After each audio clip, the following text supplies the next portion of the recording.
Duh, halah. Ari jadi jalmi ali teh menihara resenya. Balik di pasar tejol diturunkan tukang angkot di dia. Mana di dia dinya teh lebih hese tukang ojek. Jauh di mana-mana. Sedangkan tukang angkot nurunkan di dia teh. Sugan teh nepi ka imah. Jol tereleng diturunkan di dia. Sugan we Gusti aya tukang ojek ngaliwat nyai hayang ngojek. Mah di lembur mah nih ieu nih jauh paninengan.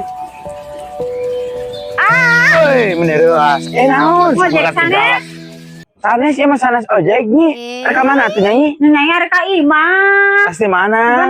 Ngojek geus di pasar nyai teh jol tereleng si angkot teh nurunkeun di dieu. Sugan teh balik tembus ka ditu. Nyai teh rek numpak ojek abdi. Heeh. Ah hoream nyi mak jeung naon nawa nu kolot kitu nya goreng patut dak Gusti ari aa panona belum. Ye nyi loba keneh tumpangan mah ye deh keur parawan randa. Nyai golowing kieu disangkan ini. Da hayangnya hodambung si kakang mah goreng. Gawe mana lempang jadi naap. Bae lah. Sugan aya ojek mulaina.